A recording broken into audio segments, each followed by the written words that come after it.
Airlines. Hoy vamos a viajar a principios del siglo XIX, es decir, a principios de 1800, una época especialmente convulsa para la historia de España, porque en este momento la corona española que reside sobre la cabeza de la reina Isabel II, la corona está empezando a ceder parte de su poder al Congreso, al gobierno. Pero la monarquía, Isabel II, todavía se está resistiendo muchísimo a ceder parte de su control. Así que hay un problema entre el gobierno y la monarquía.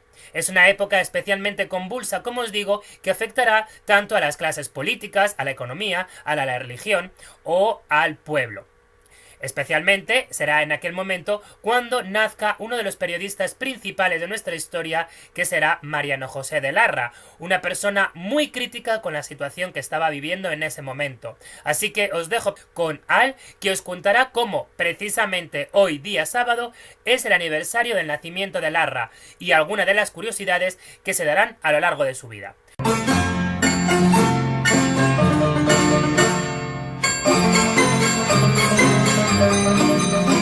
Hola a todos, efectivamente, como decía Capitán Historia, hoy 24 de marzo es el aniversario del nacimiento de este genial escritor que es Mariano José de Larra.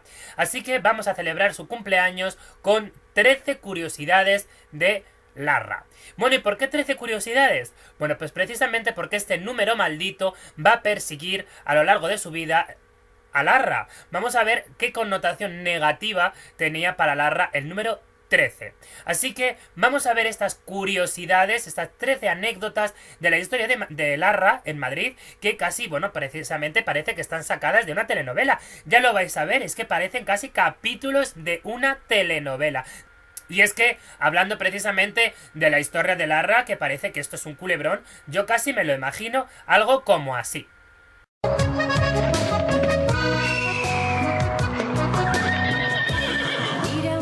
Yo soy la otra, la que tiene el fuego, la que sabe bien qué hacer. Sonrisa es la caricia que me mueve, que me hace enloquecer. Y por eso yo pregunto, ¿quién es ese hombre?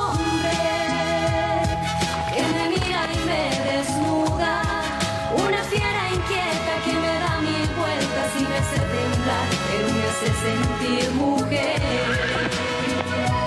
nadie me lo quita, siempre seré yo su dueña, con la que no duerme, con la que se muere, con la que respira. Yo soy su mujer.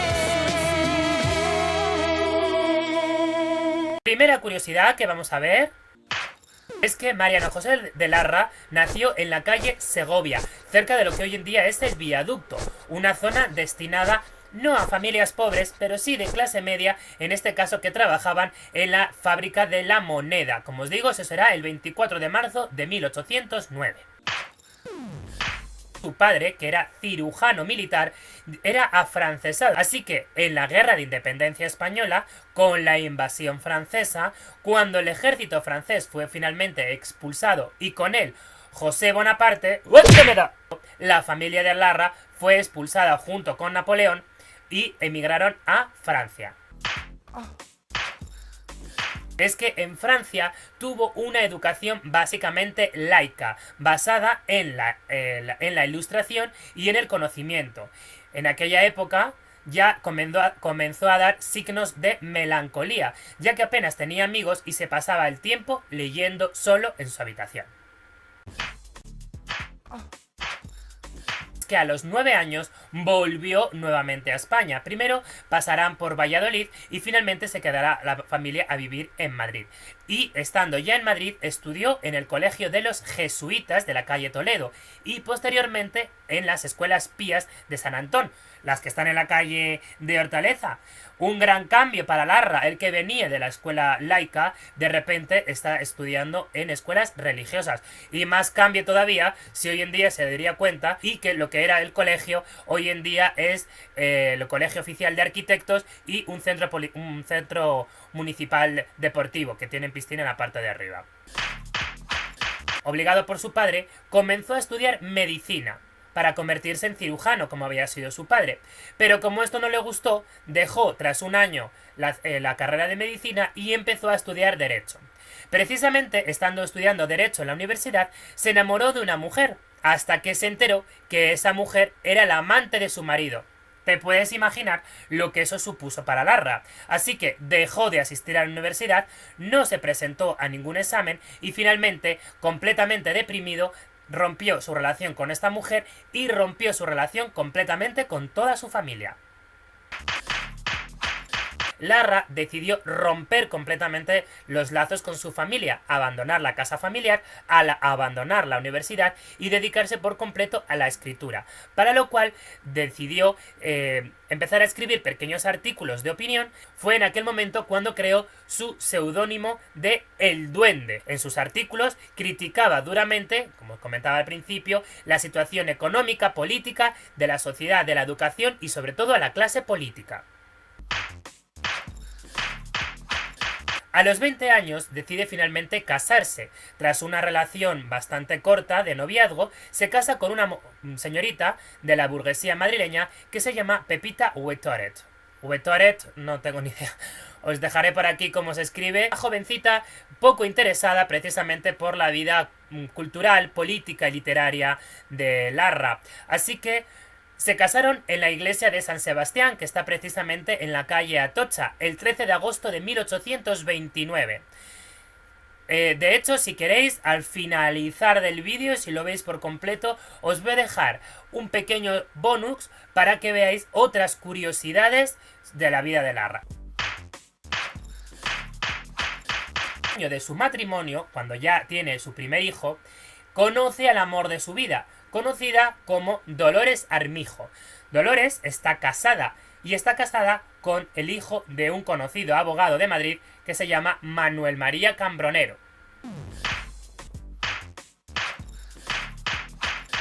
Tras 5 años de matrimonio y 3 hijos en común, Larra y su amante deciden hacer un pacto para romper con sus respectivas parejas, para lo cual Larra deja su casa en la calle Caballero de Gracia 21, donde hoy en día está el edificio de la joyería Grassi, pues por el lado de Caballero de Gracia, ahí vivía Larra, decide dejar a su mujer y se traslada a la calle Santa Clara.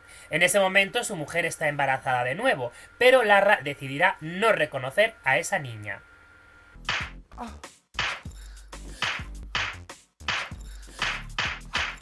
Y aquí las cosas ya empiezan a ponerse feo.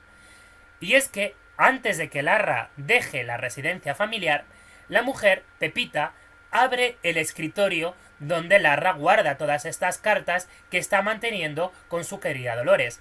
Al abrir el escritorio se encuentra con las cartas y, al leerlas, se da cuenta de por qué Larra la está abandonando. La mujer coge todas estas cartas y se las lleva al marido del amante, o sea, se las lleva al marido de Dolores, quien decide finalmente hablar con Dolores y marcharse. Decide el marido aceptar un cargo en Manila, en Filipinas, y abandonar a su mujer.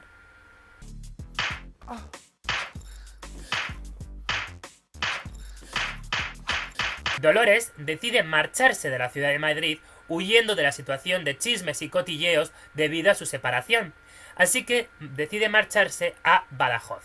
Pero Larra la sigue, va detrás de ella y no la encuentra. Así que en un intento por encontrarse con su querida amada, empieza a viajar a lo largo de la península. Primero se va a Cáceres, de Cáceres se va a Ávila, de Ávila se va a Lisboa, de Lisboa se va a Londres, de Londres finalmente se va a París y de París un año después vuelve hasta Madrid. Un año después, Dolores y Larra vuelven a Madrid y se reencuentran en la ciudad. En este momento, Larra vive en la calle Santa Clara número 3. Y Dolores, arrepentida por la situación, decide volver con su marido, para lo cual, antes de coger un barco y viajar a Manila, en busca de su marido, acude acompañada de su hermana a la casa de Larra para pedirle que le devuelva todas estas cartas y destruirlas. Larra, al principio, se niega, pero finalmente, ante la presión de su amor, decide cederle todas estas cartas y ambas mujeres se van.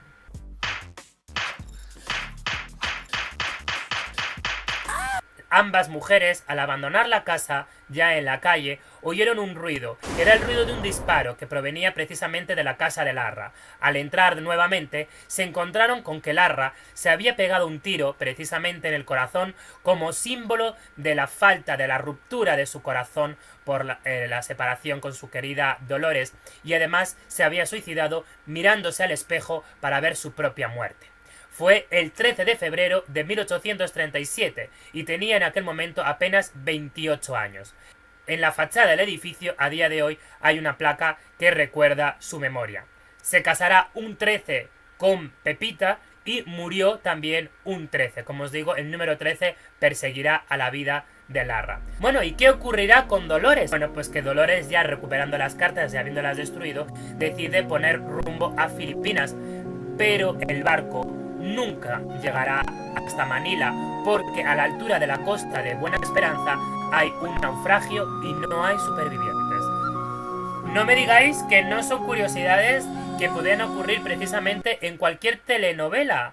El amante que se venga, la mujer que se venga, que se manda las cartas. Bueno, un culebrón, pero a la española. Así que terminamos, como siempre, espero que os haya gustado, dedito para arriba, daros a suscribir si queréis seguir recibiendo este tipo de curiosidades, y lo más importante es que sigáis viajando por la historia de Madrid, y que si os quedáis hasta el final vais a tener un par de curiosidades extras.